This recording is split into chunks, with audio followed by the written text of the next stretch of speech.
Misalnya kecewa dan seterusnya sehingga harus meninggalkan Republik ini dan terjadi brain drain, Pak. Dalam arti kata peneliti-peneliti kita, dalam arti kata itulah aset yang paling berharga di dalam penelitian itu adalah penelitinya, bukan masalah alat untuk meneliti dan biaya untuk meneliti.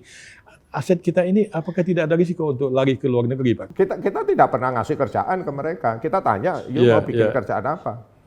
Oh iya, kan kalian sudah pintar. Bawa, kalian mau bikin kerjaan apa?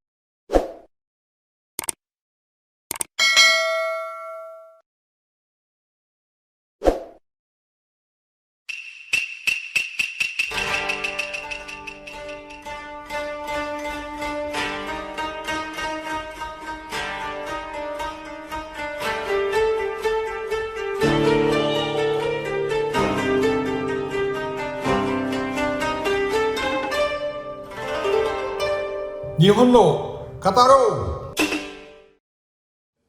Sahabat Senpai, kita lanjut kembali.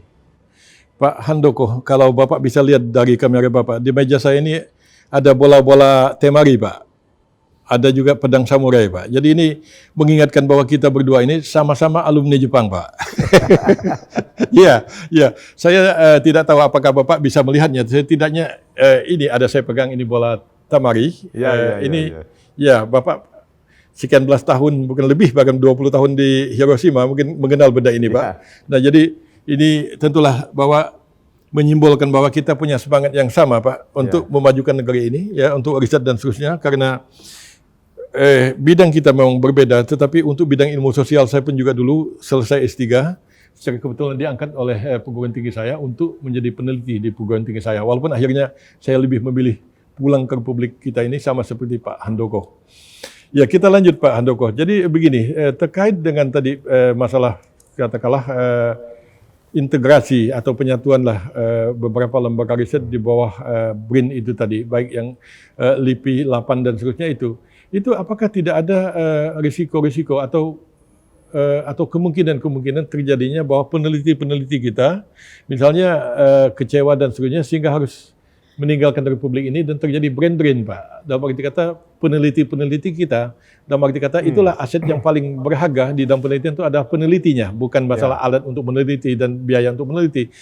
Aset kita ini apakah tidak ada risiko untuk lari ke luar negeri, Pak? Karena dulu ceritanya waktu kejatuhan Rusia itu banyak sekali peneliti-peneliti Rusia itu lari ke Jepang. Kebetulan saya tinggal di Tsukuba, banyak datang ke Tsukuba, mungkin juga ke tempat Bapak di Hiroshima juga terjadi. Nah, gimana kaitan ini dengan kita, Pak? Dengan pembentukan BRIN itu kan justru kita punya sumber daya yang jauh lebih besar, ya. Dan itu teman-teman tahu semua, ya. Gitu. Jadi saya nggak yakin ada yang mau keluar malah. Gitu ya. Ya, justru sekarang kita menarik diaspora loh, ya. Tahun kemarin kita membuka 325 posisi untuk anak S3. Gitu, tahun ini kita 500. Justru kita itu sekarang sudah bukan brain drain, kita itu menarik. Sudah lewat masa brain drain itu, gitu. Mengapa kita bisa menarik buat mereka? Karena kita mampu menyediakan mainan. Ya, saya juga mantan diaspora lama, ya, gitu, sangat lama, ya, gitu. Betul. Dulu kan angkatan saya hanya 30% yang stay, ya kan? Mengapa? Karena tidak ada mainannya. Orang udah sekolah tinggi-tinggi terus dia pulang nggak ada mainannya, mau ngapain, ya kan? Gitu. Jadi, tapi kalau sekarang karena kita punya sumber daya, hasil konsolidasi, kita bisa menyediakan mainan apapun. Gitu. Jadi mereka datang, datang kan, bukan lari gitu. Gitu. Saya undang sekarang 500 orang setiap tahun, ya. Gitu. Malah saya tantang, Anda mau bikin apa? Ya. Kita tidak pernah ngasih kerjaan ke mereka. Kita tanya, yuk mau bikin kerjaan apa? Oh iya, kan kalian sudah pintar. Bawa, kalian mau bikin kerjaan apa? Kita fasilitasi. Gitu. Baik tentang itu Pak Handoko. Kemudian ini Pak, kembali lagi ke masalah dana riset kita, ya. Kita itu kurang lebih tadi dana yang pemerintahnya itu, yang notabene adalah 80% dari aktivitas kita itu, kan nilainya itu rendah sekali Pak, 700 juta US dollar kurang lebih, 10,5 triliun.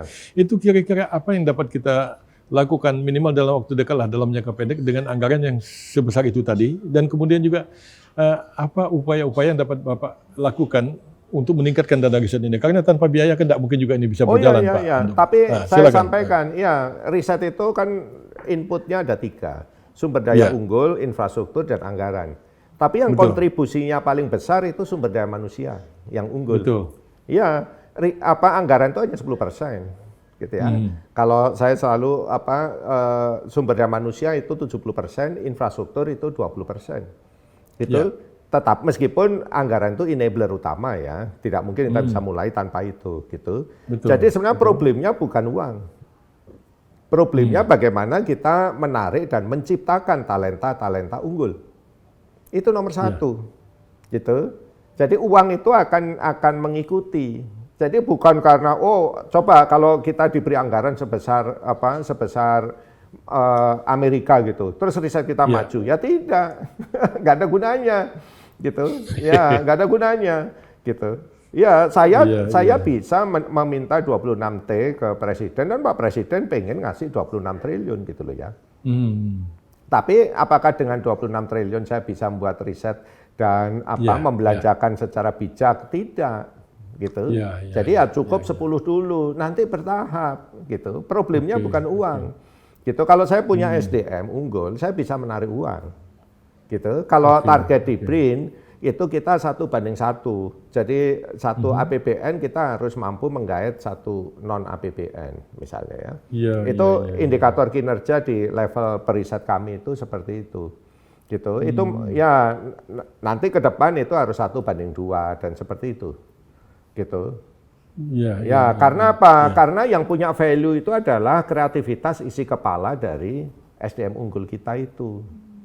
Bukan uangnya. Gitu. Jadi makanya kalau saya balik, kalau dari APBN dapat Rp1 itu akan menghasilkan value Rp10.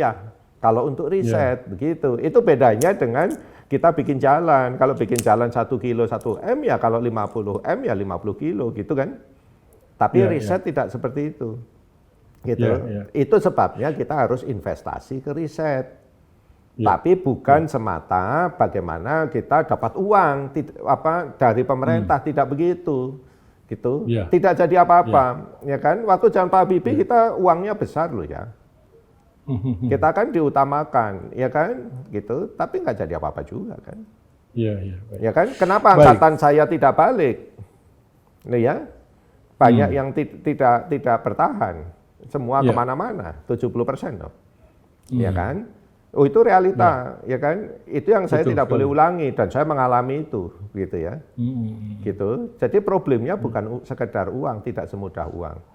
Problemnya adalah bagaimana kita mengatur, memanage, melakukan manajemen riset yang baik dan benar, ya kan? Bagaimana kita menciptakan ekosistem skema insentif disinsentif, ya, stick and carrot, seperti itu, gitu. Itu yang jauh lebih penting. Dan itu dengan BRIN kita sekarang lakukan itu, gitu. Kemudian begini Pak Handoko. Ya kalau kita berbicara kompetisi, tentulah pada akhirnya juga periset ya produk yang kita hasilkan dari riset kita pada akhirnya juga harus bertarung di pasar. Ujung-ujungnya kan begitu. Nah, sekarang kalau bicara tentang kompetisi, tentulah kita harus melihat keunggulan komparatif kita. Nah, jadi Sun Tzu paling tidak dalam teori perangnya mengatakan apabila engkau tahu tentang dirimu dan tentang musuh-musuhmu, maka dalam 1000 perang pun engkau tak akan terkalahkan. Nah, di sini jelas bahwa kita melihat apakah keunggulan komparatif kita itu. Kalau saya melihat Pak Handoko, mungkin juga sedikit pernah kita singgung waktu kita jumpa sebelum ini ya. Kalau saya melihat sebenarnya keunggulan komparatif kita itu kan terletak pada sebenarnya adalah posisi geografis kita yang menentukan sebenarnya ini kita maksudnya daerah kita sebagai daerah tropis itu membuat Indonesia itu menjadi negara yang sebenarnya kalau kita jeli melihatnya menjadi negara yang kuat. Dalam arti kata, kalau kita bicara apakah yang amat dibutuhkan oleh dunia ke depan ini, bahkan sekarang ini, jawabnya itu 2, energi dan pangan gitu. Nah, energi dan pangan itu kan boleh katakan sudah ACDC saat ini. Kalau kita melihat singkong, kita goreng jadi combrok, ya jadilah dia makanan. Tapi kalau kita suling, jadilah dia etanol dan seterusnya. Nah, Indonesia itu memiliki sumber-sumber yang akan amat berguna untuk pengembangan energi dan pangan. Riset kita apakah mengarah ke sana, Pak Karena menurut saya keunggulan kooperatif kita itu ada di situ gitu Pak Handoko. Silakan. Ya, jadi begini Pak Yusron. Jadi kalau di dalam 3 arah 7 target BRIN ya, selain jadi kita turunkan dari prioritas riset nasional, kemudian kita masih squeeze lagi untuk yang jangka pendek. Itu kita fokus bagaimana kita ke riset-riset yang mampu meningkatkan nilai tambah dari keanekaragaman kita. Karena itulah keunggulan komparatif kita. Keanekaragaman kita itu adalah keanekaragaman hayati, ya. Betul. Itu biodiversitas, ya, baik di darat maupun laut. Kemudian keanekaragaman geografi, ya, geodiversity kita, ya, gitu, dan keanekaragaman seni budaya. Gitu. Maksudnya apa? Apa hubungannya seni budaya sama riset? Kita itu punya banyak seniman bagus yang tidak mungkin ada di dunia yang lain, yang sangat unik kan? Karena kita sangat beragam, ya kan? Mereka bisa bikin patung apapun bagus-bagus, tapi begitu dijual masuk ke Eropa, dia diblok, ya kan? Karena apa? Karena bahannya begitu saja tidak diproses. Gitu, sehingga tidak memenuhi standar, ya kan, membawa ngengat, membawa ini dan itu, ya kan, betul sekali, gitu. Betul sekali. Jepang Nah, itu banyak disitulah perlunya, itu kan sebenarnya hal yang sangat simpel kalau untuk teman-teman periset material saya, ya, gitu. Dan itu banyak potensi kebaruan juga, invensi, ya kan, dan yang bisa langsung jadi inovasi sebenarnya, ya kan. Nah, itu sebabnya kita fokus ke area-area seperti itu, gitu. Bagaimana kita mengembangkan bahan baku obat dari bahan alam lokal kita, ya kan, misalnya, gitu. Jadi selama ini memang selama 50 tahun kita itu lupa dengan itu. Kita mengejar yang terlalu di atas, ya kan, seperti mengejar ketertinggalan saja, ya kan, kita lupa bahwa kita punya keunggulan komparatif yang tadi disampaikan itu, gitu. Dan itu dibuktikan oleh Thailand kan. Thailand, betul sekali. Iya kan, Thailand kan fokus ke keunggulan komparatifnya, dan dia mampu menciptakan produk, ya kan, katakanlah agroindustri dan sebagainya yang memiliki nilai tambah tinggi, gitu ya. Dan ya kita memang tertinggal dalam konteks itu, padahal kita memiliki jauh lebih banyak lagi keunggulan komparatif seperti itu sebenarnya. Saya setuju sekali Pak Handoko. Kita terlena dan terlupa untuk mengeksplorasi dan mengeksploitasi keunggulan komparatif kita itu. Iya. Tapi begini Pak Handoko, saya optimis sekali melihat masa depan bangsa kita ya. Karena kalau kita bicara, katakanlah seandainya kita membuat diktum bahwa siapa yang menguasai energi dan pangan, dia akan menguasai dunia, maka negara itu bukanlah negara lain, melainkan kita atau Brazil, Pak. Kita mempunyai potensi yang amat kuat di bidang itu tadi untuk energi dan pangan, ya. Karena pangan adalah energi, energi adalah pangan. Saya bahagia sekali kalau tadi Pak Handoko mengatakan bahwa kita melakukan riset itu dengan memperhatikan pada keunggulan kooperatif kita. Saya masih ingin banyak sekali bicara dengan Pak Handoko, tetapi sayang sekali Pak Handoko, waktu juga yang akhirnya memisahkan kita. Insya Allah di lain kesempatan kita bisa sambung kembali Pak. Amin. Sukses selalu Pak Handoko. Terima kasih, sehat selalu. Yusron Senpai. Terima kasih. Terima kasih. Domo. Domo, 説明します。互いに日本語はできますね。今インドネシア語で話をします。実は互いに日本語もできるでしょ。忘れちゃったですよね。はい。どうも説明します。はい。説明します。どうも。Terima kasih. Assalamualaikum. Waalaikumsalam.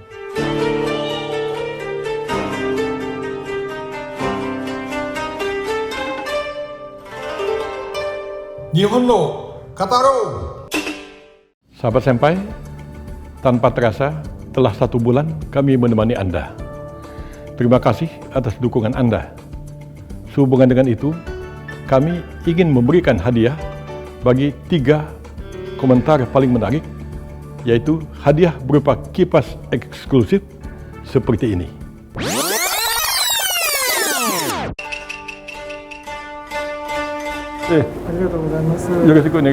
Tadi kamu itu kami culik ke sini. Ya bebas visa sih bebas visa, tapi kan bukan berarti nggak ada prosedur sama sekali. Di kalangan anak-anak muda itu budaya gibah atau ngerumpi itu di Jepang itu agak kurang Pak Iqbal. SIM Jepang juga diakui di sini, SIM Indonesia juga diakui di sana. Nihonno Kataro.